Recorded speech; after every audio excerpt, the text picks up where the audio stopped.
കിടിലൻ ഡിസ്കൗണ്ട് ഓഫറുകളും mega exchange മേളയും.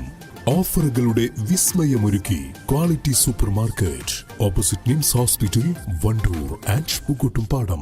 അടയ്ക്കാക്കുണ്ടിൽ rubber തോട്ടത്തിൽ ടാപ്പിംഗ് ജോലിക്കിടെ തൊഴിലാളിയെ കടുവ പിടിച്ച് ദാരുണമായി കൊലപ്പെടുത്തിയ സംഭവത്തിൽ പുല്ലങ്കോട് എസ്റ്റേറ്റിലെ തൊഴിലാളികൾ പ്രതിഷേധ പ്രകടനം നടത്തി.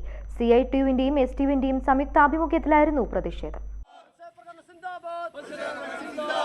തൊഴിലാളികളുടെ സുരക്ഷ ഉറപ്പുവരുത്തുക. തൊഴിലാളികളുടെ സുരക്ഷ ഉറപ്പുവരുത്തുക. വന്യജീവികളിൽ നിന്നും തൊഴിലാളികളെ സംരക്ഷിക്കുക.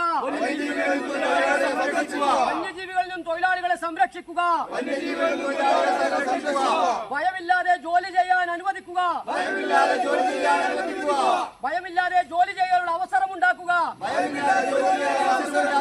പ്രതിഷേധം പ്രതിഷേധം പ്രതിഷേധം പ്രതിഷേധം പ്രതിഷേധം പ്രതിഷേധം പ്രതിഷേധം. തൊഴിലാളിക്കം സിന്ദാബാദ്. തൊഴിലാളിക്കം സിന്ദാബാദ്. തൊഴിലാളിക്കം സിന്ദാബാദ്. തൊഴിലാളിക്കം സിന്ദാബാദ്. വന്യജീവികളിൽ നിന്നും തൊഴിലാളികളെ സംരക്ഷിക്കുക. വന്യജീവികളിൽ നിന്നും തൊഴിലാളികളെ സംരക്ഷിക്കുക. വന്യജീവികളിൽ നിന്നും തൊഴിലാളികളെ സംരക്ഷിക്കുക. വന്യജീവികളിൽ നിന്നും തൊഴിലാളികളെ സംരക്ഷിക്കുക. പുല്ലങ്കോട് എസ്റ്റേറ്റിൽ 400ഓളം തൊഴിലാളികൾ ജോലി ചെയ്തു വരുന്നുണ്ട്. എസ്റ്റേറ്റിൽ കടുവകളുടെയും കാട്ടാനകളുടെയും ആക്രമണങ്ങൾ ഇടയ്ക്കിടെ നടക്കാറുണ്ട്. സോളാർ വേലികൾ സ്ഥാപിച്ചും തോക്കുധാരികളായ വാച്ചർമാരെ നിയോഗിച്ചും തൊഴിലാളികൾക്ക് സുരക്ഷ ഒരുക്കാറാണ് പതിവ്. എന്നാൽ പല സ്ഥലങ്ങളിലും സോളാർ വേലികൾ പല പ്രാവശ്യമായി കാട്ടാനകൾ തകർത്തു. എസ്റ്റേറ്റിലെ രാത്രികാല വാച്ച്മാൻമാർ ഉപയോഗിച്ചിരുന്ന തോക്കുകളുടെ ലൈസൻസ് വർഷങ്ങളായി പോലീസ് പുതുക്കി നൽകുന്നുമില്ല. ഇതോടെ തൊഴിലാളികളും ജീവനക്കാരും ഭീതിയിലാണ്. തോക്കുകളുടെ ലൈസൻസുകൾ പുതുക്കുന്നതിന് മാനേജ്മെന്റും പോലീസും വനംവകുപ്പും നടപടി സ്വീകരിക്കുക, ഭയമില്ലാതെ ജോലി ചെയ്യാൻ സാഹചര്യമൊരുക്കുക തുടങ്ങിയ ആവശ്യങ്ങൾ ഉന്നയിച്ചായിരുന്നു പ്രതിഷേധ പ്രകടനം നടത്തിയത്. പ്രതിഷേധത്തിന് MK അസീസ്, A സലീം ബാബു, പറമ്പാടൻ ബഷീർ, കൂനർക്കാടൻ ഷംസുദ്ദീൻ എന്നിവർ നേതൃത്വം നൽകി.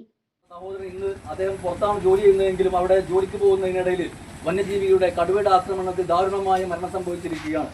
ഈ പശ്ചാത്തലത്തിലാണ് നമ്മൾ ഇത്തരത്തിലൊരു പ്രതിഷേധം നമ്മുടെ മാനേജ്മെന്റ് നമ്മുടെ തൊഴിലാളികൾക്ക് ഒരുക്കേണ്ട സുരക്ഷാ സംവിധാനം ഒരുക്കാത്തതിൽ പ്രതിഷേധിച്ചുകൊണ്ട് വളരെ പ്രതീകാത്മകമായിട്ടാണ് ഇന്നത്തെ ഈ പ്രതിഷേധം ഇവിടെ ആസൂത്രണം ചെയ്തിട്ടുള്ളത്. വേണമെങ്കിൽ നമുക്ക് നമ്മുടെ മുഴുവൻ തൊഴിലാളികളെയും പങ്കെടുപ്പിച്ചുകൊണ്ട് തന്നെ വലിയ പ്രതിഷേധം നടത്താമായിരുന്നു. പക്ഷേ ഞങ്ങൾ മാനേജ്മെന്റ് ഒന്ന് കണ്ണു തുറക്കുന്നതിന് വേണ്ടിയിട്ടാണ് ഇത്തരത്തിലൊരു പ്രതിഷേധം ഇന്ന് ഇവിടെ സംഘടിപ്പിക്കപ്പെടുന്നത്. നമുക്കറിയാം വന്യജീവികൾ നിരന്തരം നമ്മുടെ തോട്ടം മേഖലകളിൽ തൊഴിലാളികൾക്ക് ഭീഷണി ഉയർത്തിക്കൊണ്ടിരിക്കുന്നുണ്ട്. നേരത്തെ ആനയും പന്നിയും ഒക്കെ സ്വൈരമായി വിഹാരിച്ച സ്ഥലത്ത് ഇപ്പോൾ കടുവയും പുലിയും നരിയും ഒക്കെ വന്നുകൊണ്ടിരിക്കുകയാണ്. പല സമയത്ത് നമ്മുടെ തൊഴിലാളികൾക്ക് സുരക്ഷ ഒരുക്കുന്നതിന് വേണ്ടി മാനേജ്മെന്റിനോട് നമ്മൾ ആവശ്യപ്പെട്ടിട്ടുണ്ട്. അതാത് മേഖലകളിൽ രാത്രി വാച്ചർമാരെ നിയമിക്കണമെന്ന് ആവശ്യപ്പെട്ടിട്ടുണ്ട്. ഇപ്പോൾ വാച്ചർമാർക്ക് ആ ജോലി ചെയ്യാനുള്ള ആവശ്യമായുള്ള സുരക്ഷാ ഉപകരണം അല്ലെങ്കിൽ തോക്കൊന്നും ലൈസൻസ് ഇല്ല എന്ന് പറഞ്ഞുകൊണ്ട് അതും നടക്കുന്നില്ല. വളരെ ഭീതിതമായ ഒരു സാഹചര്യത്തിലാണ് നമ്മുടെ തൊഴിലാളികൾ ഇന്ന് ഈ ജീവൻ പണയപ്പെടുത്തിക്കൊണ്ട് തൊഴിലെടുക്കുന്നത്.